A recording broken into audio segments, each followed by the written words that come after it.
Hello everyone, welcome back to the class. Last video में हमने application of biotechnology का part 1 पढ़ा था और आज हम पढ़ेंगे इसका पार्ट 2।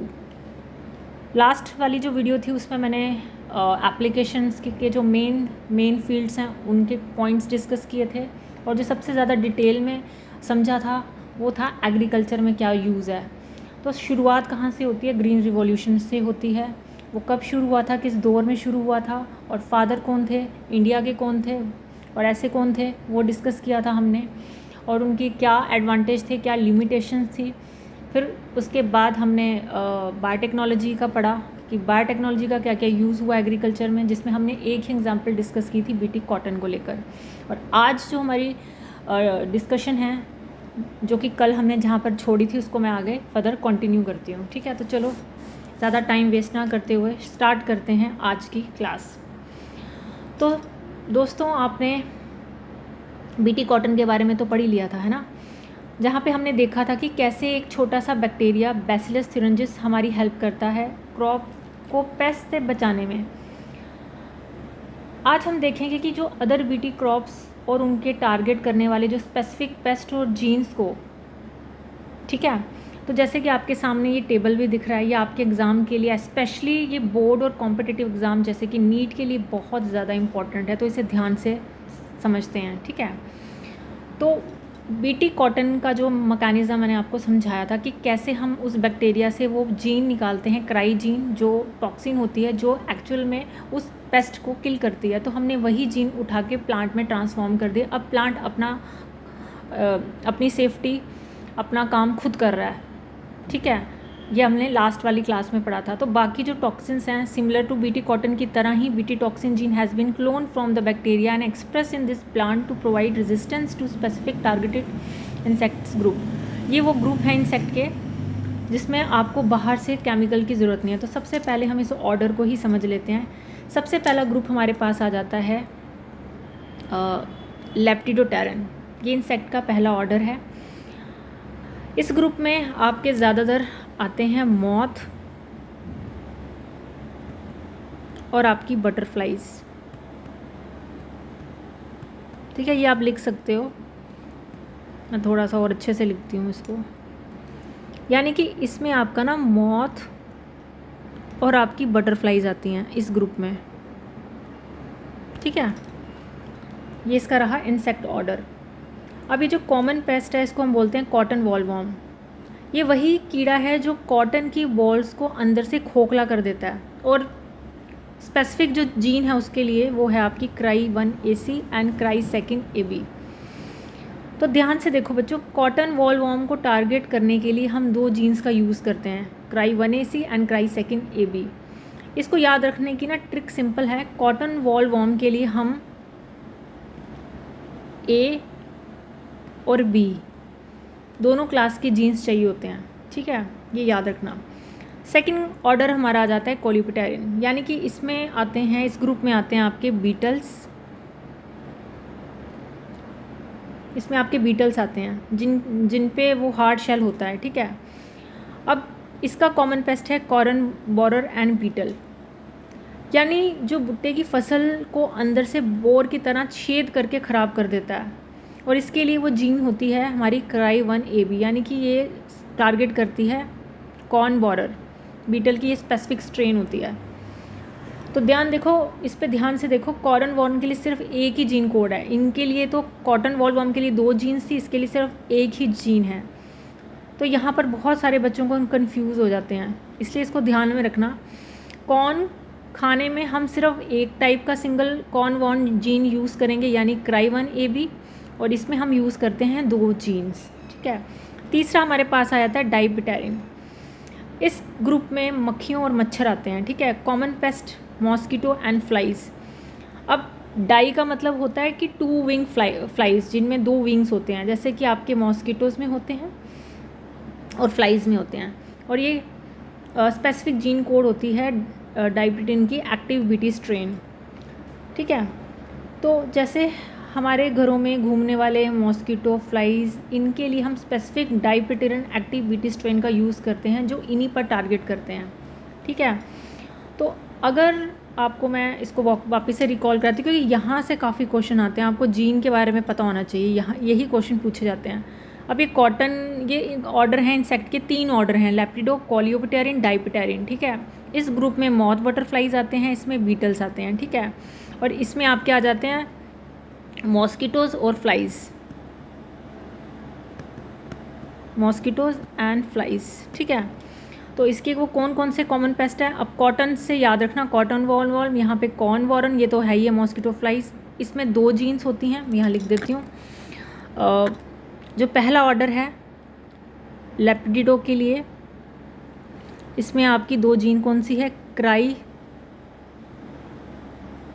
1, पहले ऐसे करके लिख लो इसको अगर याद रखना है तो, क्राई 1 के बाद सेकंड आता है, ताकि आपको रिवाइज करने, मतलब यही इसका ट्रिक है बेसिकली।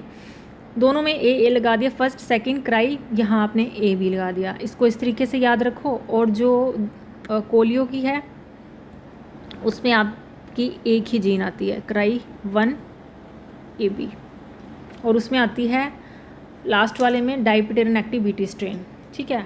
तो आई थिंक ये आपको अच्छे से क्लियर हो गया होगा। तो जैसे हमने बीटी कॉटन पढ़ा था, बीटी कॉटन की तरह ही जो हैं बाकी बीटी टॉक्सिन जो हैं हैज़ बिन, कैसे उनको क्लोन किया जाता है बैक्टीरिया से, और फिर उसको एक्सप्रेस करवाया जाता है प्लांट के अंदर, ठीक है। तो ये ग्रुप को याद रखना, इन जीन्स को स्पेशली याद रखना, ये बहुत ज़्यादा इंपॉर्टेंट है। अब हमारे पास आता है next, paste resistance tobacco plant.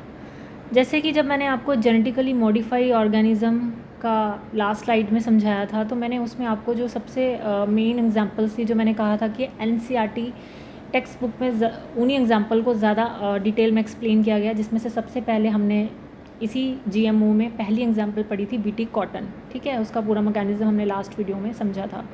और उसी के साथ सेकंड एग्जांपल थी यही वाली, पेस्ट रेजिस्टेंस टोबैको प्लांट, ठीक है। इसको कैसे हमने पेस्ट रेजिस्टेंट टोबैको प्लांट बनाया था, क्योंकि ये जो पेस्ट है ये दरअसल ये टोबैको प्लांट को ज़्यादा कॉज करता है, इसके रूट में दिक्कत करता है, ठीक है।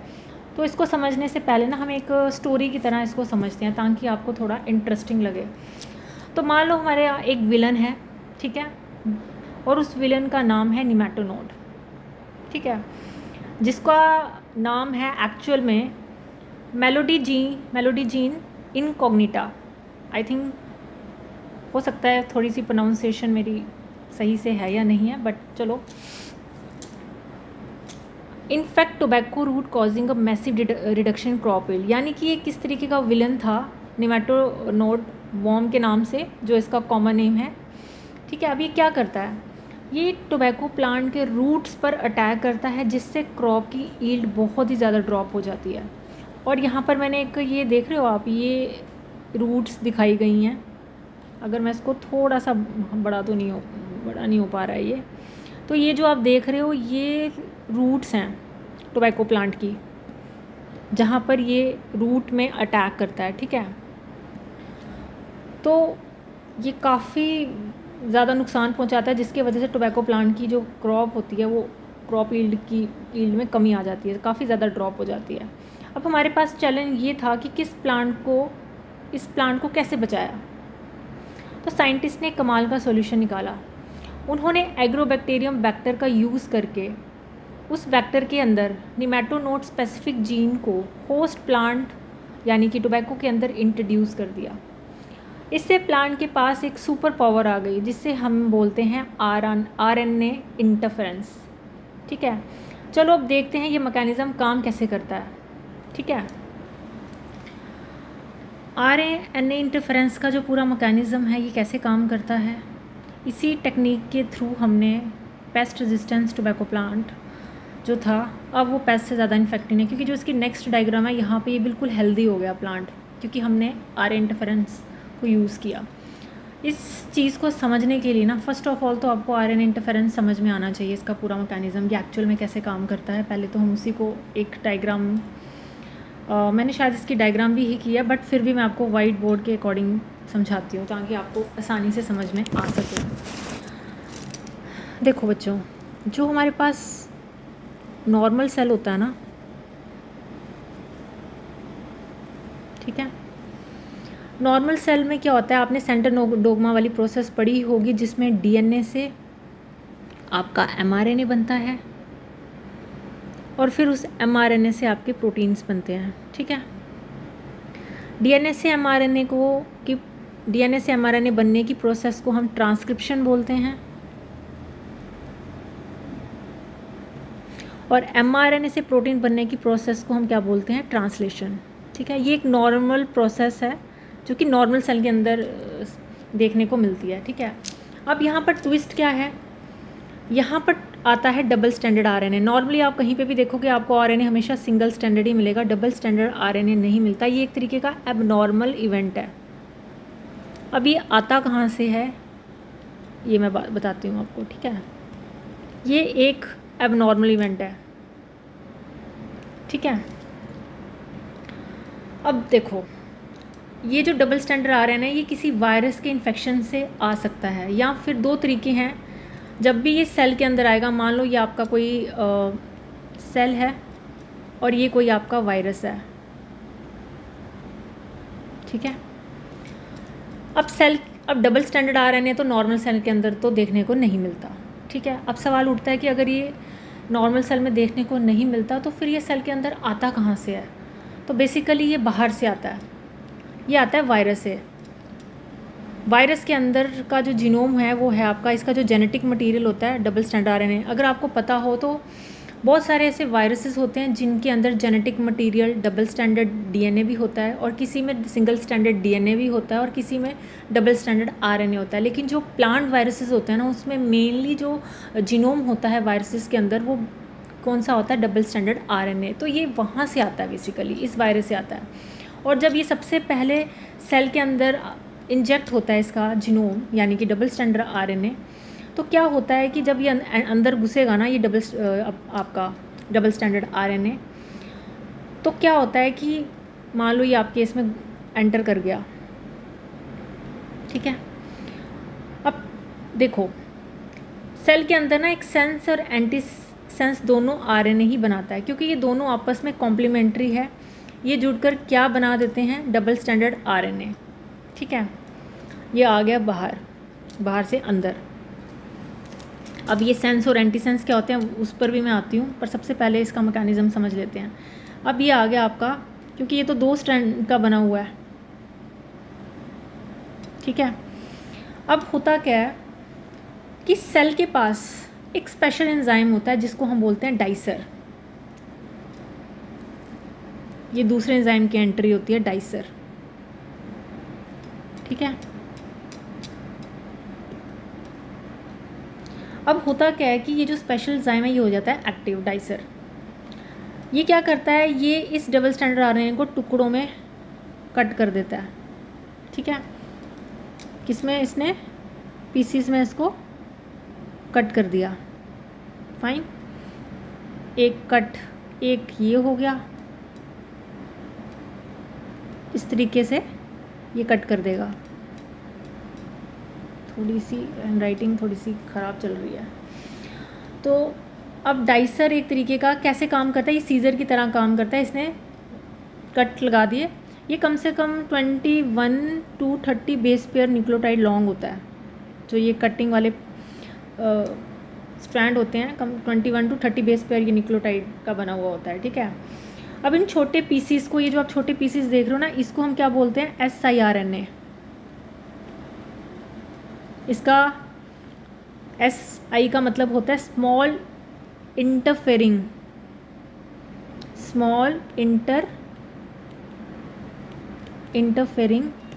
RNAs। ठीक है, तो क्या हुआ, जब वायरस सेल के अंदर आया, जब वायरस का इन्फेक्शन हुआ सेल के अंदर, उसने अपना जीनोम इंजेक्ट किया डबल स्टैंडर्ड आरएनए। डाइसर आया, डाइसर ने इसको कट किया मल्टीपल पीसीस में, जो कि 21 to 30 बेस पर लॉन्ग थे, और इनको ही हम क्या बोलते हैं, siRNA, यानी कि स्मॉल इंटरफेरिंग आरएनए। ठीक है, यहाँ तक समझ में आ गया। अब अगली एंट्री किसकी होती है, एक रिस्क कॉम्प्लेक्स होता है। ठीक है, इसको आप कॉमन नाम से समझाने के तौर पे मैं बता रही हूँ, सर्च टीम बोलते हैं इसको। ठीक है, इसकी एंट्री होती है। ये हमारा मेन हीरो है रिस्क, जिसका फुल फॉर्म होती है RNA इंड्यूसिंग साइलेंसिंग कॉम्प्लेक्स। ठीक है, इस कॉम्प्लेक्स के पास एक बहुत ही इंपॉर्टेंट प्रोटीन होता है जिसे हम बोलते हैं एरोगनेंट। ठीक है, इसके पास, इसको मैं अलग कलर से बनाती हूँ, रेड से बनाते हैं चलो इसको, या फिर इससे बनाते हैं। ठीक है, इसके पास ही एक बहुत ही इम्पॉर्टेंट प्रोटीन होता है जिसको हम क्या बोलते हैं, एरोगनेंट। ठीक है, ये अकेला काम नहीं करता, ये पूरी टीम है। ठीक है, अब ये रिस्क कॉम्प्लेक्स करता क्या है, ये जो आपके छोटे छोटे पीसीज है ना, ये वाले, ठीक है, ये क्या करता है कि इन छोटे siRNA पीसीज को अपने ऊपर लोड कर लेता है। लोड करने के बाद ये डबल स्ट्रैंड आने के दोनों स्ट्रैंड को अलग कर देता है। कैसे, अब ये जो आपके थे, मान लो ये आपके छोटे छोटे स्ट्रैंड है, मैं एक को ही बताती हूँ ये कैसे काम करता है। अब यहाँ पर क्या हुआ कि ये आपका कोई रिस्क कॉम्प्लेक्स है। ठीक है, अब ये क्या करता है कि एक स्ट्रैंड को ये बिल्कुल ही डिस्ट्रॉय कर देगा। ठीक है, जिसको ये डिस्ट्रॉय करता है ना, उस स्ट्रैंड को हम बोलते हैं, यानी कि इसने एक स्ट्रैंड को डिस्ट्रॉय कर दिया, जिसको हम बोलते हैं पैसेंजर स्ट्रैंड। ये आपका क्या हो गया, पैसेंजर स्ट्रैंड हो गया। एक को इसने डिस्ट्रॉय कर दिया, और जो दूसरा वाला था इसको हम बोलते हैं गाइड स्ट्रैंड।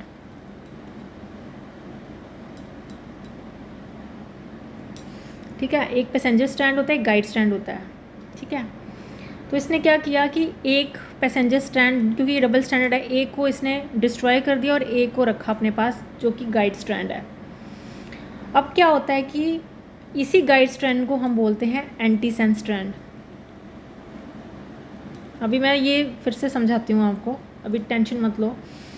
अब हमारा जो रिस्क कॉम्प्लेक्स है ये पूरा एक्टिव हो चुका है, अब ये दुश्मन को ढूंढने के लिए तैयार है। ठीक है, अब ये क्या करता है कि जो हमारे पास अब ये इसके साथ रिस्क जुड़ा हुआ है, एक स्ट्रैंड इसने डिस्ट्रॉय कर दिया, यानी कि हमारे पास सिनेरियो आता है ये एक गाइड स्ट्रैंड है और इसके साथ आपका रिस्क जुड़ा हुआ है। ठीक है, और अब ये एक्टिव है। अब ये क्या करता है, एक्टिव रिस्क कॉम्प्लेक्स पूरे साइटोप्लाज्म में घूम घूम कर स्कैन करता है। ये किसे ढूंढ रहा है, ये ढूंढ रहा है दुश्मन टारगेट mRNA को, जो कि उस निमेटोनोड का mRNA है। ठीक है, मान लो कि ये आपका निमेटोनोड का mRNA, इसको मैं अलग कलर से बनाती हूँ, रेड कलर से। ये आ गया आपका निमेटोनोड का mRNA, क्योंकि वो तो सिंगल स्टैंडर्ड होता है, इसको मैं लिख सकती हूँ ऐसे, निमेटोनोड mRNA। ठीक है, अब रिस्क कॉम्प्लेक्स तो इसको ढूंढ रहा है। अब रिस्क कॉम्प्लेक्स क्या करेगा, यहाँ आएगा और इसके साथ जाकर बाइंड कर जाएगा। इसको मैं ऐसे कर देती हूँ, ये आ गया आपका रिस्क,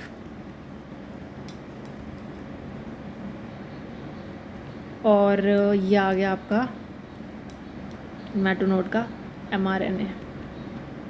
ठीक है, अब हुआ क्या, अब क्योंकि ये इसके कॉम्प्लीमेंट्री था, ये आपस में बाइंड हो गए। अब आगे देखते हैं, जैसे ही बाइंडिंग होती है, जैसे इनकी बाइंडिंग होती है तब इसका दूसरे प्रोटीन का काम आता है, जिसका मैंने पहले अभी मेंशन किया, एरोगनेंट प्रोटीन। ये क्या करता है, ये अब एक्टिव हो जाता है। एक्टिव होने के बाद ये बेसिकली एक तरीके का एंडोन्यूक्लियस है। ठीक है, याद रखना। तो ये क्या करता है, जैसे ये एक्टिव होता है, ये mRNA को बीच से कट करता है, मतलब ये बीच में से कट करेगा। इस तरीके से इसने कट किया। अब आप ही बताओ, अगर mRNA ही हट गया तो क्या प्रोटीन बनेगा? अब आपका प्रोटीन नहीं बनेगा। तो नो प्रोटीन सिंथेसिस का मतलब निमेटोनोड का वो जो इम्पोर्टेंट जीन था वो अब साइलेंट हो गया। अब प्रोटीन ही नहीं बनेगा तो वो निमेटोनोड टोबैको प्लांट के अंदर भी सर्वाइव ही नहीं कर पाएगा और वो मर जाएगा। इस तरह हमारा जो टोबैको प्लांट होता है वो निमेटोनोड रेजिस्टेंस बन जाता है। आई थिंक आपको ये समझ में आ गया होगा। इसको मैं एक बार फिर से समझाती हूँ क्योंकि ये बहुत इंपॉर्टेंट कॉन्सेप्ट है। सबसे पहली बात, इसको मैंने जैसे आपको समझाया कि सबसे पहले वायरस के थ्रू ही डबल स्टैंडर्ड आरएनए एंटर करता है। पहला एंजाइम वर्क करता है डाइसर, जो कि ये भी एक तरीके का एंटोन, ये बीच में से कट करेगा छोटे छोटे पीसीज में, और ये जो छोटे छोटे पीसीज हैं इसी को हम siRNA बोलते हैं, जिसको हम स्मॉल इंटरफेरिंग आरएनए भी बोलते हैं। अब उसके बाद जो रिस्क कॉम्प्लेक्स है उसकी एंट्री होती है, पहले डाइसर आता है, फिर उसके बाद रिस्क कॉम्प्लेक्स आता है। ये पूरी एक टीम होती है, ये उसी डबल स्टैंडर्ड जो कि आपका siRNA था उसके साथ आकर जुड़ जाता है ये कॉम्प्लेक्स, और ये उसमें से एक स्ट्रैंड जिसको हम पैसेंजर स्ट्रैंड बोलते हैं उसको रिस्क कॉम्प्लेक्स डिस्ट्रॉय कर देता है, और जो एक पीछे बचता है जिसको हम गाइड स्ट्रैंड बोलते हैं। अब ये जो गाइड स्ट्रैंड बचता है इसके पास, यानी कि ये वाला, ये जाकर उस mRNA के साथ जाकर बाइंड कर जाता है और इसके कॉम्प्लीमेंट्री होता है। और जैसे ये बाइंड करता है, रिस्क कॉम्प्लेक्स का जो प्रोटीन होता है एरोगनेंट, जो कि एक तरीके का एंडोन्यूक्लियस है, ये इसको मल्टीपल जगह से कट करेगा बीच में से, जिससे अब प्रोटीन ही नहीं बन पाएगा। अब निमेटोनोड का जो प्रोटीन ही नहीं बन पाएगा तो ये टोबैको प्लांट को इन्फेक्ट कैसे करेगा। तो इस तरीके का ये होता है।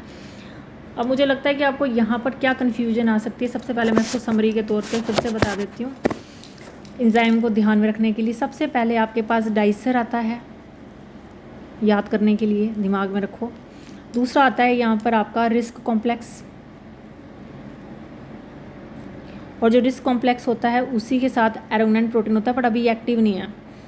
तीसरे नंबर पे जब रिस्क कॉम्प्लेक्स आता है ना, तो रिस्क कॉम्प्लेक्स का जो एरोगनेंट वाला प्रोटीन होता है ना, ये एक्टिव हो जाता है। तो तीन इसमें, ये तीन वर्कर्स हैं जो इसमें काम करते हैं, ठीक है। अब आपको एक चीज़ मैं और बताती हूँ, अगर कुछ बच्चों को अभी भी हो सकता है समझ में नहीं आ रहा हो, याद रखो ये कॉन्सेप्ट मैं ऐसे समझा देती हूँ आपको। देखो क्या होता है ना कि जब वायरस कभी भी किसी सेल के अंदर घुसेगा ना, तो वो, ये मान लो किसी का न्यूक्लियस है, क्योंकि हम यूकैरियोटिक सेल की बात कर रहे हैं, ठीक है, और ये जितने भी इंसेक्ट्स होते हैं ये यूकैरियोटिक इन नेचर ही होते हैं। तो ये आपका न्यूक्लियस आ गया, ठीक है, और बाकी का आपका ये पूरा पोर्शन जो हो गया ये साइटोप्लाज्म आ गया, ठीक है। तो जब भी कोई वायरस आएगा ना, वो अपना, मान लो उसने अपना जीनोम अंदर डाल दिया, इंजेक्ट कर दिया, ठीक है, ये आ गया। अब होता क्या है ना, जब अब वायरस अपना जीनोम एंटर करता है, उसके दो ही मेन काम होते हैं। पहला काम होता है कि अपनी जीनोम की रेप्लिका कॉपी बनाना, जीनोम की रेप्लिकेशन करना, और दूसरा काम होता है अपने प्रोटीन्स बनाना, हमारी ही मशीनरी को यूज़ करके। यही दो काम होते हैं। अब होता क्या है ना, ये इसके मेन काम थे। अब होता है क्या, साइटोप्लाज्म में जब ये डबल स्टैंडर्ड आरएनए आता है ना, तो सबसे पहले double standard RNA reverse transcriptase की मदद से, क्योंकि इसकी कॉपीज़ बनेगी पहले तो, और कॉपीज़ रेप्लिकेशन आपकी न्यूक्लियस के अंदर होती है, ठीक है। इस डबल स्टैंडर्ड आरएनए को पहले डीएनए में चेंज किया जाएगा, फिर डीएनए न्यूक्लियस के अंदर एंटर करेगा, फिर उसकी रेप्लिकेशन होगी, फिर डीएनए से एमआरएनए बनेगा, फिर एमआरएनए से प्रोटीन्स बनेंगे इसके वायरल के, ठीक है। अब हमने क्या किया, ये नॉर्मल साइकिल है वायरस का कि वायरस कैसे काम करता है सेल के अंदर। अब ये जो एमआरएनए से प्रोटीन बनने वाली जो कहानी है ना वायरस के अंदर, हमने इसको ब्रेक किया है।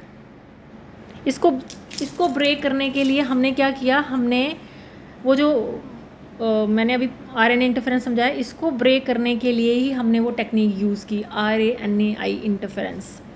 अब बात आती है सेंस और एंटीसेंस की, ठीक है, उसको समझते हैं। देखो, मान लो ये आपके ATGCATA, ठीक है, ये एक इसका भी बना लेते हैं, TACGTAT,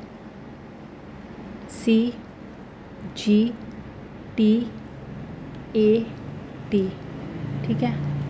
ये आपस में पेयरिंग कर रहे हैं, ये थोड़ा सा पेन दिक्कत कर रहा है। अच्छा, तो ये होता है सेंस स्ट्रैंड और ये होता है आपका टेम्पलेट स्ट्रैंड, सॉरी टेम्पलेट तो है ही है, इसको हम एंटीसेंस भी बोलते हैं। ये आपका डबल स्टैंडर्ड DNA है, ठीक है। इसको मैं इससे लिखती हूँ तो शायद अब गिना करे दिक्कत, ठीक है। ये आपका सेंस स्ट्रैंड आ गया और ये आपका एंटीसेंस स्ट्रैंड आ गया। अब इससे जब mRNA बनेगा तो mRNA तो इसको एज अ टेम्पलेट समझेगा, इसको समझकर वो mRNA की सिंथेसाइज करेगा। तो T की जगह A आ जाएगा, क्योंकि mRNA में थाइमिन की जगह यूरेसिल होता है, तो यहाँ U आ जाएगा, G C A U और A, यही बनाना, ये आपका mRNA है। mRNA को हम बोलते हैं सेंस स्ट्रैंड, ठीक है। ये आपका DNA है, ये आपका सेंस स्ट्रैंड आ गया, और ये आपका टेम्पलेट स्ट्रैंड जिसको हम एंटी सेंस स्ट्रैंड बोलते हैं, और mRNA को हम सेंस स्ट्रैंड बोलते हैं। अब देखो जो mRNA का सेंस स्ट्रैंड है ना, ये किसके जैसा सेम लग रहा है आपको? इस सेंस स्ट्रैंड के साथ लग रहा है ना, बिल्कुल सेम। सिर्फ एक ही डिफरेंस है यहाँ पे कि थाइमिन की जगह यूरेसिल है, क्योंकि mRNA में आपको पता है थाइमिन नहीं पाया जाता, उसकी जगह पे यूरेसिल होता है। तो हमने क्या किया, ये हो गया ना आपका इसके बिल्कुल कॉम्प्लीमेंट्री एंटीसेंस के, ठीक है। ये आ गया हमारा सेंस स्ट्रैंड। अब हम क्या करते हैं, ये आपका निमेटोनोड का मान लो, निमेटोनोड का मैं समझा रही हूँ ताकि आपको अच्छे से समझ में आ जाए। निमेटोनोड का जीनोम है, ये डबल स्टैंडर्ड DNA। हमने क्या किया, हमने इसका mRNA लिया, ये वाला, ये हमने लैब्स में इसको यूज़ करके, क्योंकि हम सारी चीज़ें लैब के अंदर ही कर रहे हैं, तो वहाँ से हमने क्या किया, उस निमेटोनोड की जो निमेटोनोड जो आपका इंसेक्ट है उसमें से हमने ये आइसोलेट किया, ठीक है, कर दिया ये हमने आइसोलेट। बाकी की कहानी आपको सब पता है, सॉरी RNA इंटरफेरेंस की जो हमने अभी समझी, इसी को आइसोलेट किया। और ये जो सेंस स्ट्रैंड है ना, हमने यही निमेटोनोड से निकाली जीन। और ये जो मैं ऊपर आपको बता रही थी ना, ये रेड कलर से जो मैंने बनाया है, ये वाली जो अभी मैंने पीछे बात की सेंस स्ट्रैंड की, ये आपका आ गया सेंस स्ट्रैंड, ठीक है। ये सेंस स्ट्रैंड है और इसी के कॉम्प्लीमेंट्री होता है ये ब्लू वाला। इस वजह से फिर वो प्रोटीन नहीं बना पाता है और फिर उसको प्रॉब्लम कॉज नहीं कर पाता है उस टोबैको प्लांट। तो इस तरीके से हमने क्या बनाया, टोबैको रेजिस्टेंट प्लांट, ठीक है। अब हम आते हैं अपनी स्लाइड के ऊपर वापस। तो आई थिंक आपको ये समझ में आ गया होगा मैंने क्या बताया आपको, क्योंकि हमने यहाँ पर एक पेस्ट रेजिस्टेंस टोबैको प्लांट बनाया, इस डायग्राम, इस जो अभी मैंने डायग्राम में आपको एक्सप्लेन किया, ठीक है। तो ये वही लिखा है यहाँ पे कि साइंटिस्ट ने क्या इंट्रोड्यूस किया कि निमेटोनोड की जो स्पेसिफिक जीन थी उसको उन्होंने एग्रोबैक्टीरियम से का यूज़ करके उसके अंदर इंट्रोड्यूस की। द इंट्रोड्यूस DNA प्रोड्यूस, क्योंकि जो इंट्रोड्यूस किया उन्होंने DNA वो सेंस भी था और antisense RNA inside the plant cells because they are complementary and they bind to form a double stranded RNA interference silencing the specific mRNA of the nematode preventing it from surviving inside the transgenic to host plant। RNA interference का जो पूरा mechanism है वो मैं एक बार फिर से repeat करती हूँ, क्योंकि मुझे खुद को पर्सनली ऐसा लग रहा है कि मे भी आपको ये समझ में ना आया हो जो मैंने पहले पढ़ाया हो, इसलिए मैं इसको फिर से एक्सप्लेन कर रही हूँ ताकि आपको ये अच्छे से समझ में आ जाए। देखो नॉर्मली क्या होता है कि ये जो निमेटोनोड का जो ये पेस्ट है ना, ये क्या करता है कि आपके ये जो निमेटोनोड का ये पेस्ट है ये बेसिकली क्या करता है, इन्फेक्ट करता है टोबैको प्लांट को, वो भी उसकी रूट को इन्फेक्ट करता है। यहीं से ये एंट्री करता है, ये पेस्ट रूट से ही एंट्री करता है और फिर ये प्लांट सेल के अंदर जाता है, वहाँ ये इन्फेक्शन करता है और वहाँ पर ना ये कुछ बड़ी बड़ी सेल्स बनाता है जिनको हम जॉइंट सेल्स बोलते हैं। खैर आपको इतना डिटेल में जाने की ज़रूरत नहीं है, बस आपको इतना दिमाग में रखना है कि ये रूट को इन्फेक्ट करता है, वहाँ के ही रास्ते से ये एंटर करता है इनकी फ्लोइम और जाइलम सेल्स के अंदर, यानी कि वस्कुलर बंडल्स में ये एंटर करता है। और फिर उसके बाद इस तरीके के इन्फेक्शन के बाद ये प्लांट की क्रॉप यील्ड को कम कर देता है, ठीक है। तो ये होता है इसका नेचुरल इन्फेक्शन, ठीक है। अब ऑब्वियस सी बात है कि इसका भी तो जीनोम होगा, ये अपना mRNA बनाएगा, फिर प्रोटीन्स बनाएगा। तो मान लो कि ये इसका mRNA की मैंने ऐसे एक सीक्वेंस लिखी हुई है, ठीक है। अब हमें पता है कि निमेटोनोड का इन्फेक्शन ऐसे होता है, तो साइंटिस्ट ने क्या किया, हमने क्या किया, इसका जो mRNA था ना, हमने इसको आइसोलेट कर लिया, इसकी उस जीन को ही आइसोलेट कर दिया जो कि वो ये जीन थी, ठीक है। इतना समझ में आता है, ठीक है। इसको इतना याद रखो, हमने उस निमेटोनोड की इस जीन को उठा लिया, ठीक है। AUGC, ठीक है, इसको याद रखना। अब आते हैं हम एक नॉर्मल बात करते हैं। अब आपको अच्छे से पता है कि सेल के अंदर ना, कभी आपने नहीं सुना होगा कि सेल के अंदर डबल स्टैंडर्ड देखने को मिलता है। बेसिकली एक तरीके का एबनॉर्मल इवेंट है। नॉर्मली आपको mRNA हमेशा सिंगल स्टैंडर्ड दिखेगा, डबल तो कभी नहीं दिखेगा।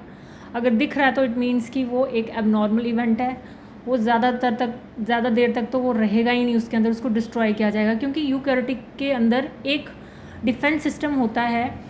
कहीं पे भी अगर उसको डबल स्टैंडर्ड आरएनए दिखता है तो तुरंत के तुरंत वो उसको डिस्ट्रॉय करता है। और इस तरीके से ये वाला जो मैकेनिज़्म होता है आरएनए इंटरफेरेंस का, ये मैकेनिज़्म एक्टिव हो जाता है। अब आप सोच रहे होंगे कि क्या ये जो पेस्ट है, जैसे इसने इसको इन्फेक्ट किया, क्या इसके पास ये डिफेंस सिस्टम होता है? मतलब ये जीन्स जो हम आर इंटरफेरेंस में जो एंजाइम डिस्कस कर रहे थे, डाइसर वगैरह, ये हर एक यूकैरियोटिक के अंदर होते हैं। अपनी ये जो पेस्ट है इसके अंदर ये होंगे। बस हमने क्या किया है, हमने लैब में ये जो डबल स्टैंडर्ड आरएनए है ना, हमने ये रेडी किया है, ये हमने खुद बनाया है। और हमने ये बनाया कैसे है? क्योंकि जो निमेटोनोड का हमें पता था कि ये उस इन्फेक्शन कर रहा है रूट के अंदर, और जो वो जीन थी हमने उसको कोड कर लिया, और इसी को ध्यान में रखते हुए हमने ये तैयार कर लिया डबल स्टैंडर्ड आरएनए, ठीक है।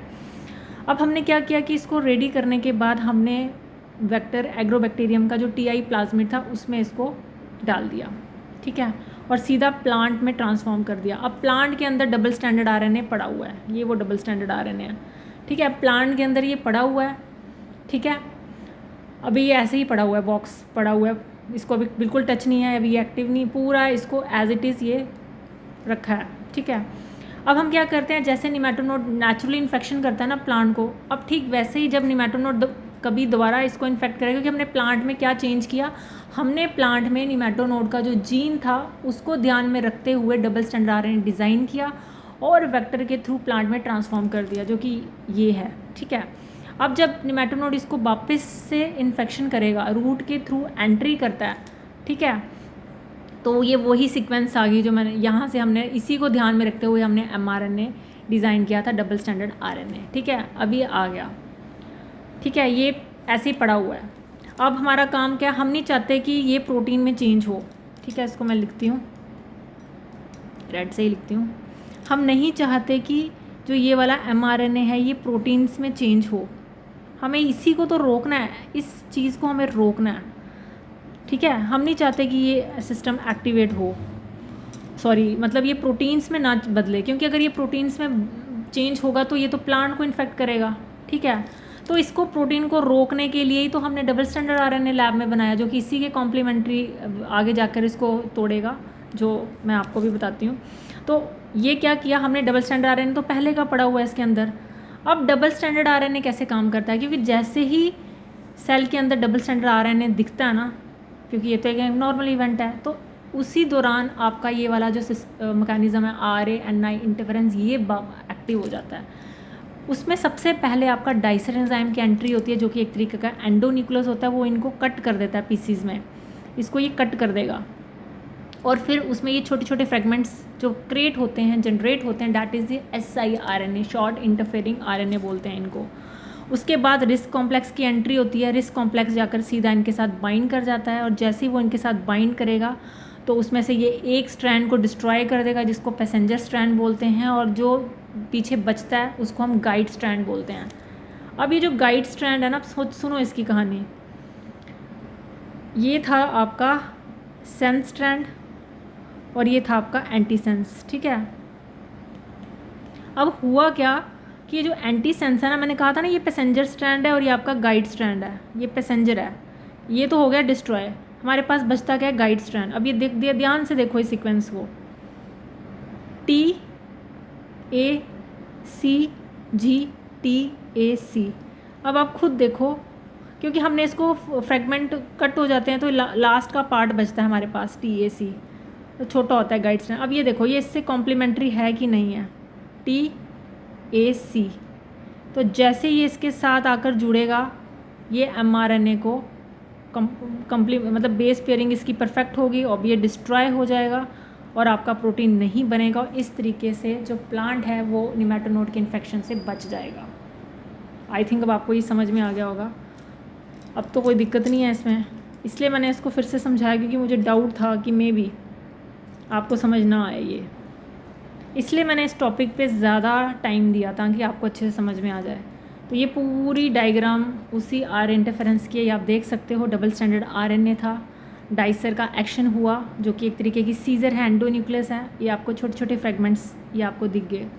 उसके बाद जब रिस्क कॉम्प्लेक्स इसके साथ बैठता है, क्योंकि रिस्क कॉम्प्लेक्स बेसिकली एक टीम है, अकेला काम नहीं कर रहा है, यहाँ पे एक टीम के साथ काम हो रहा है, जिसमें इसका एक प्रोटीन होता है, कैटलिटिक प्रोटीन होता है एरोगनेंट।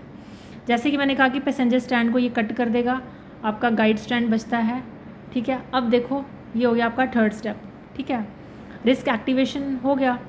अब आपका टारगेट, क्योंकि इसका काम था गाइड स्टैंड अब आपके पास आ चुका है। अब गाइड स्टैंड ही होता है जो निमेटोनोड का जो mRNA होता है ना, टारगेट, उसी को वही हमारा टारगेट है। ये जाकर यहाँ आएगा, ये देखो ये क्या है, ये आपका टारगेट mRNA है, ये आपका ये वाला ये टारगेट mRNA और ये गाइड स्टैंड है। जैसे ये इसको स्कैन करेगा, अब आप खुद देख सकते हो, जैसे ये कॉम्प्लीमेंट्री परफेक्ट मैचिंग हुई इनके बीच में, अब ये mRNA को क्लीव कर देगा और आपका प्रोटीन नहीं बनेगा और आपकी जीन होगी साइलेंस, यानी कि आपका अब निमेटोनोड का जो रूट के अंदर जो इन्फेक्शन था वो नहीं होगा, वो उस इन्फेक्शन से बिल्कुल प्रोटेक्ट हो गया, मतलब बच गया वो एक तरीके से। तो इसी को हम बोलते हैं पेस्ट रेजिस्टेंट टोबैको प्लांट। और यहाँ पर हमने किस चीज़ का यूज़ किया, आरएनए इंटरफेरेंस। बेसिकली ये जो आरएनए इंटरफेरेंस होता है ना, ये यूकैरियोटिक ऑर्गेनिज्म के अंदर नेचुरली एक डिफेंस की तरह काम करता है, डिफेंस सिस्टम की तरह ये काम करता है। उस होस्ट उसी यूकैरियोटिक के अंदर इसके एंजाइम प्रेजेंट होते हैं, बस अगर उसने किसी भी तरीके से डबल स्टैंडर्ड आरएनए देख लिया, क्योंकि सेल के अंदर डबल स्टैंडर्ड आरएनए का रूट क्या है, बाहर से ही आ सकता है, अंदर तो वो जनरेट नहीं हो सकता, वो तो बाहर से ही आएगा। इसका मतलब बाहर से कोई इन्फेक्शन हुआ तभी वो आपका डबल स्टैंडर्ड आरएनए आ रहा है। ये मैं नेचुरली बात कर रही हूँ कि नेचुरली इस तरीके से होता है, लेकिन यहाँ पर निमेटोनोड के अंदर कोई डबल स्टैंडर्ड आरएनए बन नहीं रहा है, बल्कि हमने क्या किया है कि हमने प्लांट के अंदर उस डबल स्टैंडर्ड आरएनए को लाया, लैब में रेडी किया है। और किस तरीके से रेडी किया, हमने उसी निमेटोनोड की जीन को लिया, उसी के अकॉर्डिंग वो सीक्वेंस जनरेट किया और वो डबल स्टैंडर्ड हमने डिज़ाइन किया, और उस एग्रोबैक्टीरियम का जो टीआई प्लाज्मिड होता है बैक्टीरिया का, उसका इस्तेमाल करके हमने प्लांट के अंदर डबल स्टैंडर्ड आरएनए डाला है। तो लैब में तैयार किया गया डबल स्टैंडर्ड आरएनए हमने प्लांट के अंदर डाला, और उस प्लांट में वो वैसे ही पड़ा हुआ है। जैसे ही निमेटोनोड का इन्फेक्शन होगा उसके अंदर, क्योंकि जो वो डाइसर की बात मैं कर रही हूँ, डाइसर रिस्क कॉम्प्लेक्स, इस तरीके के जो एंजाइम्स होते हैं वो निमेटोनोड के अंदर ऑलरेडी प्रेजेंट होते हैं। बस उस सिस्टम को एक्टिवेट करने के लिए डबल स्टैंडर्ड आरएनए की ज़रूरत है, जो हम खुद डाल रहे हैं, क्योंकि सेल के अंदर आपको डबल स्टैंडर्ड आरएनए नहीं मिलेगा। यहाँ पर साइंटिस्ट ने अपनी तरफ से डबल स्टैंडर्ड आरएनए डाला है, ठीक है। जैसे डबल स्टैंडर्ड आरएनए डाला, क्योंकि सेल को पता है कि ये तो एबनॉर्मल इवेंट है, तो वो उस सिस्टम को एक्टिवेट कर देता है, ठीक है, रिस्क वाले को, इसको आरएनए इंटरफेरेंस को एक्टिवेट कर देगा, इस डिफेंस सिस्टम को एक्टिवेट कर देगा, और इसके जो एंजाइम्स होते हैं उसी निमेटोनोड में जो ये एंजाइम्स होते हैं वो काम करेंगे, वो एक्टिव होंगे, और इस तरीके से निमेटोनोड के अंदर जो mRNA से प्रोटीन बनने की जो कहानी थी, हमने उसको इस तरीके से टारगेट किया और उसको इन्फेक्शन फ्री बनाया, ठीक है। आई थिंक ये तो अब टॉपिक आपको समझ में आ गया। अगर फिर भी अभी भी इसमें डाउट है तो आप मुझे कमेंट में बताना, मैं इसको फिर से एक्सप्लेन करूँगी, ठीक है, अगर ज़रूरत पड़ी तो, ठीक है। आप मुझे कमेंट में बताना, मैं उसके हिसाब से आपको फिर से समझाने की कोशिश करूँगी। अब हमारी आती है नेक्स्ट एप्लीकेशन, जो कि मेडिसिन के अंदर है, कि बायोटेक्नोलॉजी का यूज़ मेडिसिन में कैसे हुआ। उसमें रेडी की गई थी जेनेटिकली इंजीनियर्ड इंसुलिन। जैसे कि आपको पता है कि आपकी फैमिली में, रिलेटिव में, या किसी को भी डायबिटीज़ यानी शुगर की बीमारी से जूझते आपने तो ज़रूर देखा होगा, क्योंकि इन पेशेंट को अपने ब्लड शुगर लेवल मेंटेन रखने के लिए रोज़ इंसुलिन के इंजेक्शन लेने पड़ते हैं। लेकिन क्या आपने कभी सोचा है कि रोज़ लाखों करोड़ों लोगों को देने के लिए इतना सारा इंसुलिन आता कहाँ से है? तो चलो थोड़ा सा हिस्ट्री की तरफ चलते हैं और इसको समझते हैं, साइंस को ध्यान से समझते हैं। पहले जो ओल्ड मेथड हुआ करता था, जो कि मैंने मेंशन किया यहाँ पे, पहले जो इंसुलिन निकाला जाता था ना, वो बेसिकली कैटल और पिग के पैनक्रियास से एक्सट्रैक्ट किया जाता था। लेकिन इसमें दिक्कत क्या थी, इसमें हम इनको जानवर को एक तो मारकर उसमें से इंसुलिन को एक्सट्रैक्ट करते थे, और जब हम इस तरीके का इंसुलिन एक्सट्रैक्ट करके जब ह्यूमन को दिया जाता था तो उसमें बहुत सारी केसेस में हमें एलर्जी देखने को मिली, यानी कि जो हमारा उनका जो इम्यून सिस्टम होता था वो इस सिस्टम को, जहाँ से आपने ये एक्सट्रैक्ट किया इंसुलिन को, उसको एज अ फॉरेन समझता था और अपना इम्यून सिस्टम को एक्टिवेट करता था, जिसकी वजह से एलर्जी होने लग जाती थी। अब हुआ क्या कि इससे एक तो ये दिक्कत थी, एलर्जी की तो प्रॉब्लम थी ही, दूसरा ये एथिकली भी करेक्ट नहीं था, जानवर को मारना भी सही नहीं था। ये दो मेन प्रॉब्लम थी पुराने वाले मेथड में, ठीक है, क्योंकि वो नॉन ह्यूमन एनिमल सोर्सेज से आ रहा है, तो इसलिए वो पेशेंट के अंदर, कुछ पेशेंट्स में हमें ये देखने को मिलता है कि वहाँ पे डेवलप होती है एलर्जीज और immune reaction against the foreign protein. तो इसके लिए हमें सबसे पहले ह्यूमन के इंसुलिन के स्ट्रक्चर को समझना होगा, क्योंकि ह्यूमन की जो इंसुलिन होती है उसमें दो शॉर्ट पॉलीपेप्टाइड की चेन होती है, एक तो चेन ए, चेन बी। ये जो दो चेन्स होती हैं ये बेसिकली लिंक्ड होती हैं डाइसल्फाइड बॉन्ड से। ये देखो, ये आपका इंसुलिन का स्ट्रक्चर जहाँ पर आप देख रहे हो, ये एक पेप्टाइड है और ये बी पेप्टाइड है, और ठीक है, इस तरीके से ये बीच में ये जो आप डॉट देख रहे हो ये वाला, ये आपका डाइसल्फाइड बॉन्ड है। अब देखो, समझने वाली चीज़ क्या, सबसे पहले ना क्या होता है ह्यूमन में, क्या होता है ह्यूमन का जो पैनक्रियाज होता है ना, वहीं पे होती है ना आपकी इंसुलिन, तो वहाँ पर बीटा सेल्स होती हैं जहाँ पर आपका इंसुलिन बनता है, ठीक है। जब ये इंसुलिन बनता है ना तो ये इनएक्टिव फॉर्म में होता है, ठीक है। किस फॉर्म में होता है वो, ये होता है आपका इनएक्टिव फॉर्म में, ठीक है। अब हुआ क्या कि हमें जो पेप्टाइड बनेगी इसकी, वो इनएक्टिव फॉर्म में होती है। तो जब वो मैच्योर होती है तो मैच्योर के दौरान ही उसमें से एक पेप्टाइड होती है जो कट कर बाहर रिलीज़ हो जाती है। अभी मैं आपको फिर से थोड़ा सा बता दूं, एक सेकेंड, ठीक है। तो आपकी बनती है प्रो इंसुलिन, ठीक है। सबसे पहले तो यही बनती है जो कि इनएक्टिव फॉर्म में होती है। अब होता क्या है कि जब ये अपने मैच्योरेशन स्टेज में जाता है ना, और जब प्रो इंसुलिन में ना एक ए चेन बी चेन तो है, इसके साथ एक पेप्टाइड और होती है जिसको हम बोलते हैं सी पेप्टाइड। तो जब ये अपने प्रो इंसुलिन से अपनी मैच्योरेशन स्टेज में जाता है तो इंसुलिन आपका एक्टिव हो जाता है, क्योंकि उसमें से जो सी पेप्टाइड होती है वो बाहर रिलीज़ हो जाती है, और आपके पास बचती है ए और बी, जिनके बीच में ये डाइसल्फाइड बॉन्ड बनते हैं, जो कि आप देख भी रहे हो स्ट्रक्चर के अंदर, ठीक है। तो ये होता है ह्यूमन के अंदर, ये ऐसे काम करती है, ठीक है। अब आपने इसमें जो प्रॉब्लम ओल्ड मेथड जो था, जो अभी हमने डिस्कस किया, उसमें वही प्रॉब्लम थी, एक तो एलर्जी वाली प्रॉब्लम थी, दूसरा जानवरों को मारना भी सही नहीं था, क्योंकि वो एथिकली बिल्कुल ही रॉन्ग है। तो एक एली कंपनी है अमेरिकन की, उन्होंने इसका एक सोल्यूशन निकाला। उन्होंने सोचा क्यों ना हम ह्यूमन की इंसुलिन जीन को बैक्टीरिया के अंदर बनाया जाए। अब बैक्टीरिया के अंदर क्या प्रॉब्लम थी कि अगर आप बैक्टीरिया के अंदर, जो कि हम नॉर्मली जो आप रिकॉम्बिनेंट यानी टेक्नोलॉजी में समझते ही आए हो, हम वेक्टर का यूज़ करेंगे और उसमें अपनी जीन डाल देंगे। अब हमें तो पेप्टाइड ए और पेप्टाइड बी से बनी हुई होती है इंसुलिन की, ठीक है। पेप्टाइड, एक तो पेप्टाइड ए होगी और एक आपकी पेप्टाइड बी होगी। अगर मैं इन दोनों को एक साथ प्लाज्म वेक्टर में डाल भी देती हूँ तो दिक्कत क्या हो सकती है इसमें दिक्कत ये है कि अगर ये मान लो कि हम इसको, और दूसरी बात, हम इसको एक्सप्रेशन वेक्टर में डालते हैं ना कि क्लोनिंग वेक्टर में, क्योंकि हमें प्रोटीन बनाना है, ठीक है। जब हम इसको एक्सप्रेस करवाते हैं तो पता चलता है कि जब हम ए और बी पेप्टाइड बन तो जाती है, अब इन दोनों को आपस में कैसे जोड़ा जाए, मतलब इनकी फोल्डिंग जब होती है तो इनके बीच में डाइसल्फाइड बॉन्ड तो बैक्टीरिया के अंदर बन नहीं सकते, ये सबसे बड़ी प्रॉब्लम थी। अब इस प्रॉब्लम को सॉल्व करने के लिए क्या किया गया, जो ये अमेरिकन की एली कंपनी है, इन्होंने ही इस प्रॉब्लम का सोल्यूशन निकाला। उन्होंने क्या किया कि क्योंकि दो पेप्टाइड को अगर हम एक साथ डालेंगे तो वो जब बन तो जाएंगी, लेकिन उनके बीच में फिर वो प्रोटीन फोल्ड नहीं हो पाएगा, डाइसल्फाइड बॉन्ड नहीं बन पाएगा, क्योंकि बैक्टीरिया के अंदर उस तरीके का इन्वायरमेंट ही नहीं होता है कि वो उस बॉन्ड को बना सके। तो इस एली कंपनी ने क्या किया कि पेप्टाइड ए और पेप्टाइड बी, इन दोनों को अलग अलग कल्चर की अलग अलग वेक्टर के अंदर डाला। अब हुआ क्या, अलग अलग एक्सप्रेशन वेक्टर में डाल दिया इनको। अब इससे मेरे को मिल जाती है ए प्रोटीन, ए पेप्टाइड, इससे मुझे मिल जाती है बी। ठीक है, अब हमने क्या किया, क्योंकि अब हमने इन दोनों को लिया अलग अलग को और लैब में जाके इनको टेस्ट ट्यूब के अंदर इस तरीके का एनवायरनमेंट प्रोवाइड किया जिससे ये फोल्ड हो गए, यानी कि ये पेप्टाइड, क्योंकि सी पेप्टाइड तो आप डाल नहीं सकते थे, ठीक है, क्योंकि मैच्योर तो यही है आपका जिसमें ए और बी पेप्टाइड होती है। तो अब हमने क्या किया, लैब के अंदर उसको उस तरीके का एनवायरनमेंट दिया जहाँ पर ये आपस में फोल्ड हो सके।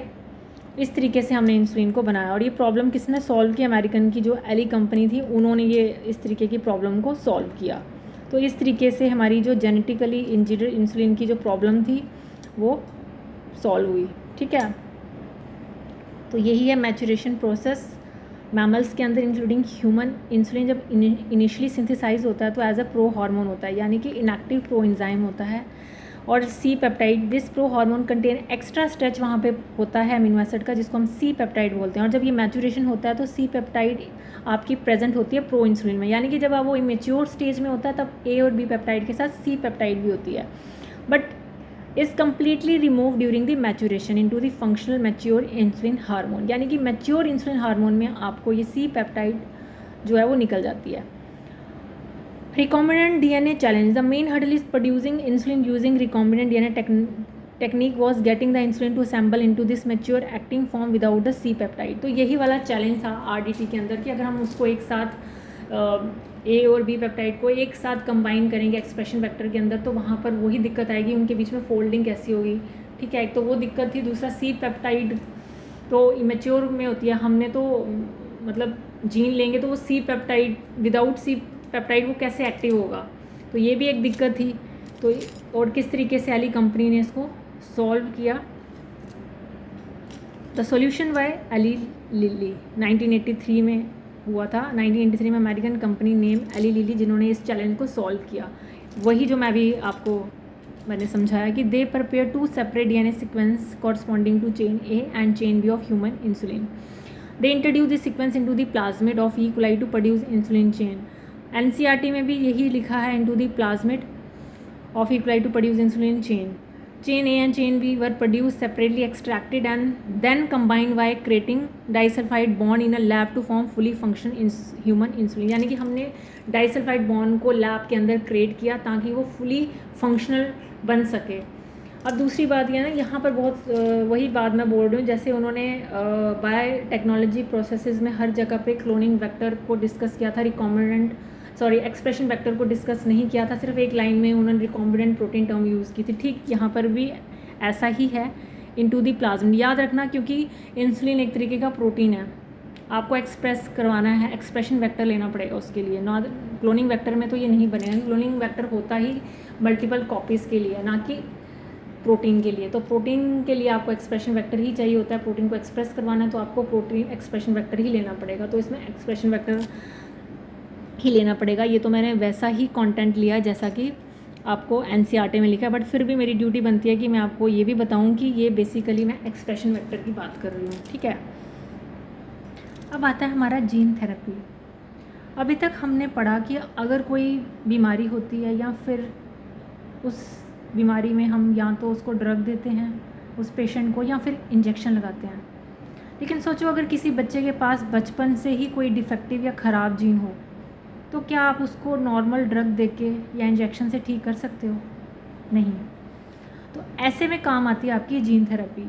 यहाँ पर हम ना तो दवाई देते हैं ना कोई इंजेक्शन देते हैं, बल्कि ख़राब जीन की जगह एक सही और फंक्शनल जीन बॉडी में डालते हैं। ठीक है, उसी को हम क्या कहते हैं, gene therapy. It is a collection of method that allows the correction of a gene defect diagnose in a child or an embryo. Normal functional genes are inserted in personal cells or tissue to take over the function of and compensate for non-functional gene. यानी कि जो आपकी non functional gene थी उसको compensate करने के लिए हम उसकी जगह पर सही और फंक्शनल जीन डालते हैं ताकि उसको ट्रीट किया जा सके। तो यहाँ पर सबसे पहला जो क्लिनिकल ट्रायल किया गया था, ये एक पहला पेशेंट था, the first clinical gene therapy, ये दी गई थी सबसे पहले 1990s के अंदर। ये 4 साल लिटिल गर्ल थी जिसको ये प्रॉब्लम थी, इसको वो एक बीमारी थी, जेनेटिक बीमारी थी, जिसको ठीक करने के लिए ये जीन थेरेपी सबसे पहले दी गई थी। अब सवाल उठता है कि इसको किस तरीके की बीमारी थी। ठीक है, ये बेसिकली है एडिनोसिन डीएमिनेज डेफिशिएंसी, यानी कि एडिनोसिन डीएमिनेज एक तरीके का एक एंजाइम होता है और ये बहुत ही ज़्यादा क्रूशियल होता है हमारे इम्यून सिस्टम को फंक्शनली प्रॉपरली, यानी कि सही से हमारा इम्यून सिस्टम काम कर सके। अगर ये जो डिसऑर्डर है ये बेसिकली होता किस वजह से, क्योंकि यहाँ पर इस जीन को कोड करने वाली जो जीन है एडिनोडीएमिनेज, जो जीन इस एंजाइम को कोड करती है ना, उसके अंदर डिलीशन था। मान लो ये कोई आपकी जीन है, ठीक है, और ये किस एंजाइम को कोड करती है, ये आपका कोई एंजाइम है जो कोड करती है इस एंजाइम को एडिनोसिन डीएमिनेज। अब दिक्कत कहाँ थी, ये जो जीन है ये तो था नॉर्मल। अब मान लो कि इस जीन में कोई डिफेक्ट आ गया या ये जीन का पार्ट कट हो गया, तो अब ये एंजाइम नहीं बनेगा। तो इस गर्ल के अंदर यही प्रॉब्लम थी, इसकी जीन में ही डिफेक्ट था, यहाँ पर कुछ डिलीशन था जीन के अंदर, जिसके वजह से ये एंजाइम जो है वो बन नहीं पा रहा था, और इसके वजह से इसको ये बीमारी होगी जिसको हम बोलते हैं एडिनोसिन डीएमिनेशन, सॉरी डीएमिनेज, ये डेफिशिएंसी थी। ठीक है, और यहाँ से बहुत ज़्यादा सवाल आते हैं। सबसे पहले तो ये आता है कि जीन थेरेपी क्या होती है, वही कि डिफेक्ट जीन को रिप्लेस करना फंक्शन जीन से। दूसरा सवाल आता है कि जो पहला क्लिनिकल ट्रायल था वो कौन से ईयर में किया गया था, तो डैट इज़ इन 1990। और दूसरा वो गर्ल जो थी वो 4 साल की थी, उसको कौन सी बीमारी थी, एडिनोसिन डीएमिनेज। ठीक है, और ये एडिनोसिन डीएमिनेज के वजह से अगर ये एंजाइम ना हो तो क्या दिक्कत होती है, आपका इम्यून सिस्टम अच्छे से काम नहीं कर पाता। ठीक है, ये इस तरीके के सवाल है जो पूछे जाते हैं। तो ये है आपके treatment options and the modern rDNA approach. जो टेम्पररी ट्रीटमेंट है वो यही है कि हम क्या करते हैं कि इसको ट्रीट करते हैं बोन मैरो ट्रांसप्लांटेशन और enzyme replacement therapy, but this approaches are not completely curative, यानी कि ये परमानेंट ट्रीटमेंट नहीं है। क्यों? क्योंकि यहाँ पर हम क्या कर रहे हैं, उसको वो जो एंजाइम डिफेक्टेड है हम उसको एंजाइम की रिप्लेसमेंट थेरेपी दे रहे हैं, यानी कि वो करेक्ट जो है आपकी एंजाइम जो है वो हम उसको बार बार इंजेक्शन के द्वारा दे रहे हैं, पर उससे उसको बार बार उस पेशेंट को बार बार आना पड़ेगा हॉस्पिटल में। वो तो आपको बार बार, वो तो एक तरीके का आपका हो गया, रूटीन हो गया कि आपको जाना ही जाना है इस ट्रीटमेंट के करवाने के लिए। तो इसका एक परमानेंट ये सॉल्यूशन नहीं था।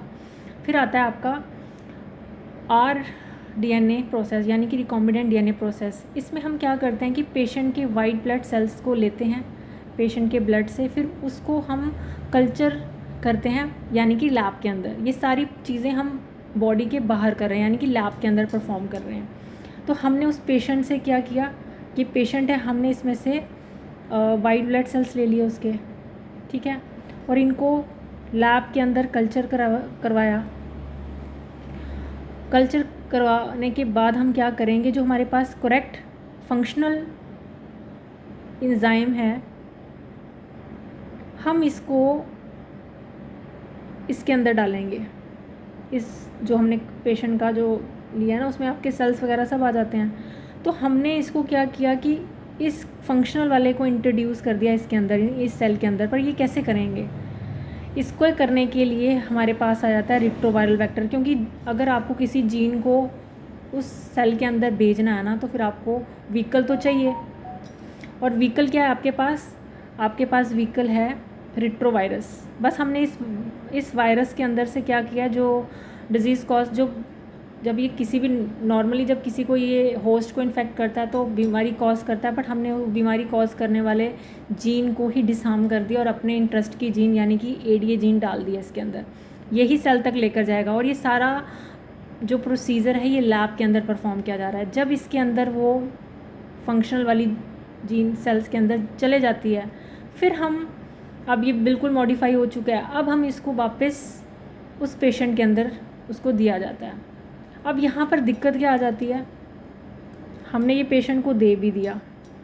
अब यहाँ दिक्कत पता क्या आती है, क्योंकि ये जो आपकी लिम्फोसाइट्स की सेल्स होती हैं ना, जो कि आपकी वाइट ब्लड सेल्स हैं, जैसे कि आपको पता होगा B lymphocytes and T lymphocytes, basically ये इमॉर्टल नहीं होती है, इनका एक लिमिटेड होता है मतलब इनका एक जो लाइफ स्पैन होता है वो लिमिटेड होता है, ये अमर नहीं होती हैं, कुछ समय के बाद ये मर जाती हैं, जो कि हर एक नॉर्मल बॉडी में देखने को मिलता है। कुछ सेल्स का एक लिमिटेड लाइफ स्पैन होता है जो एक समय के बाद मर जाती हैं। अब ऐसे होने से क्या होगा कि पेशेंट को तो बार बार ये जेनेटिकली इंजीनियर्ड सेल्स का इन्फ्यूजन देना पड़ेगा बार, तो देखा जाए तो ये भी ट्रीटमेंट परमानेंटली क्योर नहीं कर रहा है, ठीक है। तो अब परमानेंट क्योर की तरफ आते हैं, क्योंकि अगर इसका परमानेंट क्योर जो है वो ये है कि अगर हम उस फंक्शनल जीन को isolated from the bone marrow cells introduce into targeted cells at the early embryonic stage, ये बहुत ही इंपॉर्टेंट चीज़ है। मतलब अगर हम उस जीन को ही उस अर्ली एम्ब्रॉयनिंग स्टेज में ही निकाल दें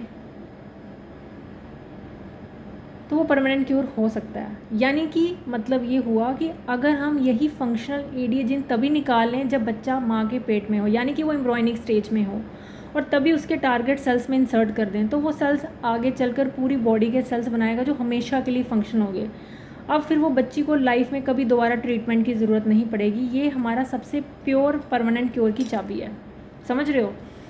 तो क्या हुआ, मतलब जब हम टेम्परेरी ट्रीटमेंट में तो ये दिक्कतें आ रही थी कि उसको बार बार हमें वो एंजाइम की रिप्लेसमेंट थेरेपी देनी पड़ रही है, जिससे उसको बार बार हॉस्पिटल आना पड़ रहा है, जो कि एक तरीके का टेम्परेरी ट्रीटमेंट हो गया।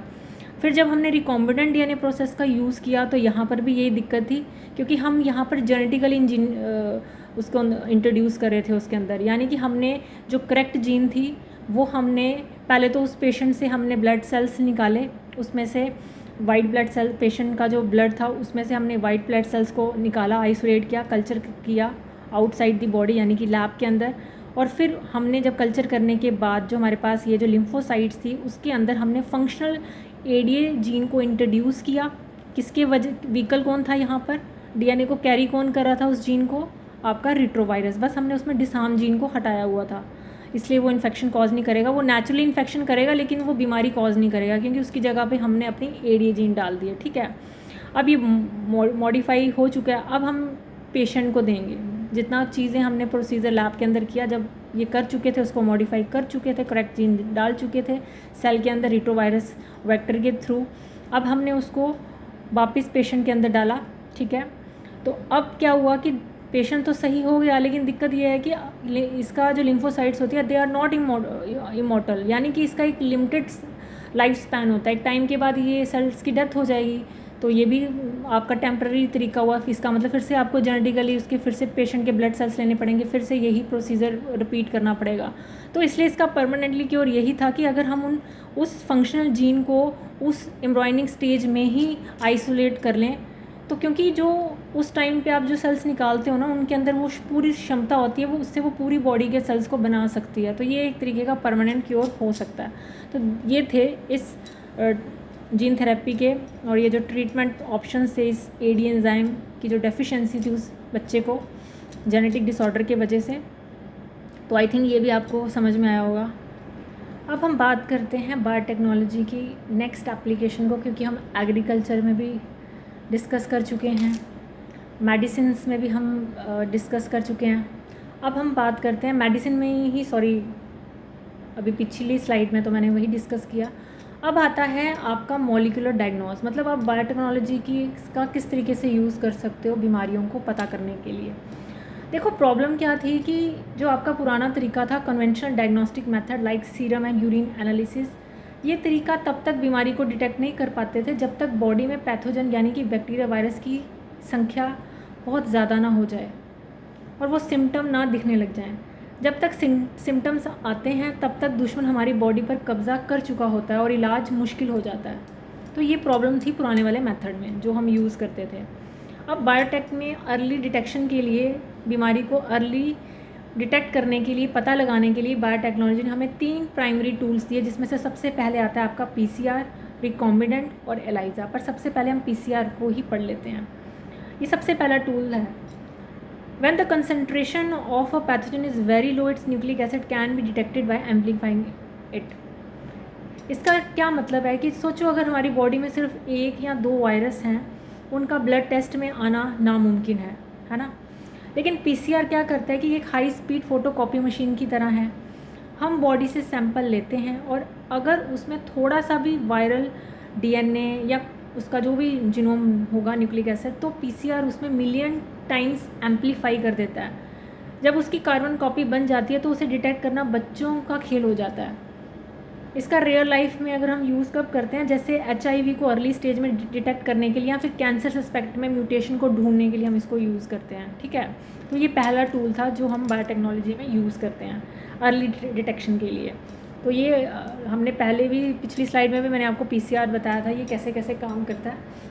अगर आपको आपका DNA किसी का भी न्यूक्लिक एसिड अगर लो मात्रा में है, लो कंसनट्रेशन में है, तो अगर आपको उसके लिए PCR करोगे तो आपको मल्टीपल कॉपीज़ मिल जाएंगी, ठीक है। तो ये था PCR इसका पहला टूल जो हम यूज़ करते हैं इसके अंदर, ठीक है। अब हम बढ़ते हैं नेक्स्ट स्लाइड की तरफ। अब आ जाता है हमारा next, use radio active probes. अब इसमें क्या है, क्योंकि इसमें क्या होता है कि एक सिंगल स्टैंडर्ड DNA या फिर RNA मॉलिक्यूल को टैग किया जाता है रेडियो एक्टिव प्रोब के साथ। प्रोब होता क्या है ना, एक छोटा सा सिंगल स्टैंडर्ड DNA होता है, ये आपका प्रोब है, ये सिंगल स्टैंडर्ड DNA है आपका, ठीक है। ये DNA का भी हो सकता है सिंगल स्टैंडर्ड, ये DNA भी हो सकता है इसका सिंगल स्टैंडर्ड, और RNA भी हो सकता है प्रोब के तौर पे जो भी यूज़ करते हो, ठीक है। अब इसे हम लेबोरेटरी में खुद बनाते हैं, प्रोब हम खुद डिज़ाइन करते हैं और उस पर एक रेडियो एक्टिव टैग लगा दिया जाता है, यानी कि एक टैग लगा दिया जाता है एक चमकने वाला, ठीक है। अब इस प्रोब को हम एलो करते हैं कि वो हमारी टेस्ट सेल्स के DNA के साथ हाइब्रिडाइज करे। अगर पेशेंट के सेल्स में दुश्मन का DNA होगा तो हमारा प्रोब उसे जाकर कॉम्प्लीमेंट्री बेस पेयरिंग के ज़रिए चिपक जाएगा और इसके बाद हमें फोटोग्राफिक फिल्म होती है इसका चेकअप करते हैं जिसे ऑटो रेडियोग्राफी बोलते हैं। ये मास्टर कॉन्सेप्ट है, अक्सर बच्चे यहाँ कंफ्यूज होते हैं। The clone containing the mutated gene will not appear on the photographic film because the probe will fail to bind with the mutated gene, ठीक है। अगर वो प्रोब उसके साथ बाइंड करने में फेल हो गया, यानी कि वो हाइब्रिडाइज नहीं हुआ, तो इसका मतलब वो नहीं, मतलब will fail to bind with the mutated gene, क्योंकि अगर किसी सेल में म्यूटेशन हो गया तो उसके DNA का सीक्वेंस बदल चुका होगा। तो वहाँ तो ऑब्वियस सी बात है कि अगर कहीं पे म्यूटेशन हुई होगी, म्यूटेशन क्या होती है, किसी भी DNA में किसी पर्टिकुलर सीक्वेंस में कुछ चेंज हो जाना। तो अगर, क्योंकि आपने प्रोब को जब डिज़ाइन किया था तो आपको पता था, क्योंकि जब साइंटिस्ट प्रोब को बनाते हैं या उसको डिज़ाइन करते हैं तो उस बीमारी के उस सीक्वेंस के बारे में उसको पहले से पता होता है, तभी वो प्रोब डिज़ाइन कर सकते हैं, ठीक है। तो जब आप अगर उसके अंदर म्यूटेशन हुआ होगा तब तो प्रोब उसके साथ बाइंड ही नहीं होगा, क्योंकि उसने तो अपना सीक्वेंस चेंज कर लिया है, तो इसलिए प्रोब वहाँ बाइंड ही नहीं होगा। तो वहाँ तो आपको रेडियो एक्टिविटी मिल ही नहीं पाएगी, वो चमकेगा ही नहीं। तो नतीजा क्या होगा कि फोटोग्राफिक फिल्म पर आप म्यूटेटेड सेल की कोई इमेज या स्पॉट आपको दिखेगा ही नहीं। इस तरह हमें तुरंत पता चल जाता है कि किस सेल के अंदर म्यूटेशन हो चुकी है और किसके अंदर नहीं हुई है, ठीक है। तो वो आप पता कर सकते हो। तो प्रोब हम खुद डिज़ाइन करते हैं, क्योंकि जिस भी बीमारी का हम पता करना चाह रहे हैं ना, उस बीमारी का जो हमारे पास पूरा डाटा प्रेजेंट होता है, हम उसी के अकॉर्डिंग उस प्रोब को डिज़ाइन करते हैं। और जो भी टेस्टिंग सेल्स होती हैं जिनको हम टेस्ट कर रहे हैं उसके DNA को, तो जब हम प्रोब अगर उसके साथ बाइंड कर जाता है तो फिर एक ऑटो रेडियोग्राफ की एक शीट होती है, अगर आपको पता है, ये ऑटो रेडियोग्राफी एक शीट होती है जिसमें मान लो ये आपके DNA के बैंड्स हैं, ठीक है। ये चमकते हुए दिखेंगे आपको। और अगर ये, क्योंकि जब ये प्रोब इनके साथ बाइंड करेगा तभी वो आपको अपेयर होंगे, यहाँ पे आपको स्पॉट विजिबल होगा देखते हुए। अगर वो प्रोब बाइंड नहीं हुआ, मतलब एक सेकेंड में आपको ये बता देती हूँ। मान लो ये आपका प्रोब है, ये यहाँ बाइंड कर गया, ठीक है। अब ये आपको दिख रहा है ना, स्पॉट आ रहा है ना इसका, तो इससे पता चल रहा है कि वो इन्फेक्शन था, तभी प्रोब वहाँ पे आपका बाइंड कर गया। और अगर प्रोब बाइंड नहीं करता, इट मीन्स या तो इन्फेक्शन नहीं है या फिर ये भी हो सकता है कि वो जीन में म्यूटेशन आ चुका है, ठीक है। तीसरा तरीका आता है हमारे पास एलाइजा का। इसका सबसे ज़रूरी जो वर्किंग प्रिंसिपल है ना, इसको नोट करो। It's work strictly on the principle of the antigen antibody reaction. जैसे एक ताले के लिए एक ही चाबी होती है, वैसे ही एक स्पेसिफिक एंटीजन के लिए हमारी बॉडी में एक स्पेसिफिक एंटीबॉडी बनती है। हम एलाइजा के ज़रिए इन्फेक्शन को दो तरीके से पकड़ सकते हैं, या तो आप एंटीजन को डिटेक्ट कर लो या फिर एंटीबॉडी को डिटेक्ट कर लो। अगर हम बॉडी में पैथोजन के बनाए हुए प्रोटीन या ग्लाइकोप्रोटीन्स को ढूंढते हैं तब हम एंटीजन का डिटेक्शन कर रहे हैं। ये हो गया आपका एंटीजन के डिटेक्शन के लिए, क्योंकि जो भी आपका पैथोजन है, अब वो पैथोजन या तो अपने प्रोटीन्स बनाएगा या फिर उसके ग्लाइकोप्रोटीन्स होते हैं, तो आप फिर एंटीजन के डिटेक्शन से एंटीजन इनको डिटेक्ट कर, मतलब इस मेथड को यूज़, अगर तो आप एंटीजन को डिटेक्ट करो तो इट मीन्स कि आप इनका पता लगा रहे हो, उस पैथोजन के प्रोटीन्स का या फिर ग्लाइकोप्रोटीन्स को ढूंढ रहे हो आप। और अगर आप एंटीबॉडी का डिटेक्शन कर रहे हो तो फिर ऑब्वियस सी बात है, अगर उस पैथोजन का आपको इन्फेक्शन हुआ होगा तो आपकी बॉडी ने उसके अगेंस्ट एंटीबॉडी बनाई होगी, ठीक है। तो उससे बनाई गई एंटीबॉडीज़ को आप ब्लड में ढूंढ लोगे तो उससे आप एंटीबॉडी को डिटेक्ट कर लोगे। तो ये भी बहुत ही ज़्यादा बेहतर टेक्निक है बीमारी को पता करने के लिए। तो अब इनको थोड़ा सा फिर से मैं समरी के तौर पर फिर से एक्सप्लेन करती हूँ। तो आपने क्या क्या सुना इसमें कि सीरम और यूरिन एनालिसिस को, जब हम सीरम और यूरिन एनालिसिस को हम कन्वेंशनल क्यों बोलते हैं, क्योंकि ये अर्ली डिटेक्शन नहीं कर पाते हैं, ये सिम्टम्स आने पर ही काम करते हैं। जब तक सिम्टम आएंगे तभी आप पता लगा सकते हो, अदरवाइज़ आप नहीं पता लगा सकते उस कन्वेंशन वाले मेथड से। और अगर वेरी लो कंसनट्रेशन भी है ना पैथोजन की, अगर आप उसको डिटेक्ट करना चाहते हो तो आप किसका यूज़ करोगे, पीसीआर का।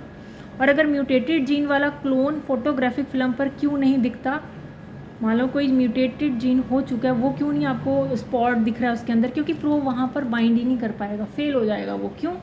क्योंकि उसने अपने सीक्वेंस ही चेंज कर दिया हुआ है। इस वजह से, क्योंकि जो प्रोब आपने जिस टाइम पे डिज़ाइन किया था और अब जो सेल के अंदर जो वो जीन है उसमें म्यूटेशन आ चुका है, अब उसने अपने सीक्वेंस को चेंज किया तभी प्रोब उसके साथ बाइंड नहीं कर रहा है, ठीक है।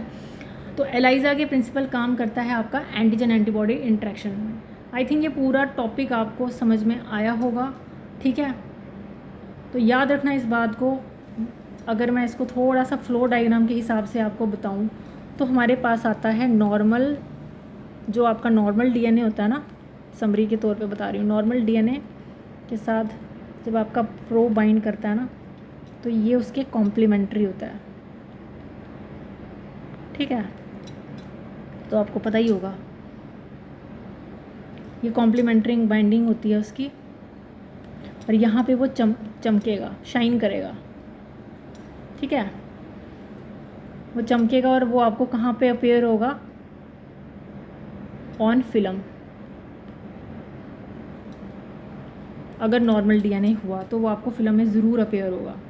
और अगर नॉर्मल की जगह पे आपका म्यूटेटेड डीएनए होगा, अगर आप प्रोब डालोगे तो उसमें प्रोब वहाँ पर बाइंड नहीं करेगा, इसलिए वहाँ पर आएगा नो बाइंडिंग, ठीक है। और अगर नो बाइंडिंग आएगी इसका मतलब नो चमक, क्योंकि आपने रेडियो एक्टिव प्रोब डाला हुआ है। अब वो आपको नॉट अपेयर्ड ऑन फिल्म, क्योंकि अब उसने अपना सीक्वेंस चेंज कर लिया, इस वजह से वो आपको विजिबल नहीं होगा। तो ये था मॉलिक्यूलर डायग्नोस्टिक की कन्वेंशनल पहले कैसे हुआ करती थी, कैसे बीमारी का पता किया जाता था। हालांकि वो सीरम और यूरिन एनालिसिस थी, उसमें सिम्टम आने पर ही पता चलता था, ठीक है। फिर जो बायोटेक्नोलॉजी के टूल थे जिसमें पीसीआर डिस्कस किया, रेडियो एक्टिव प्रोब्स को यूज़ किया, एलाइजा को यूज़ किया। आई थिंक ये आपको क्लियर हुआ होगा।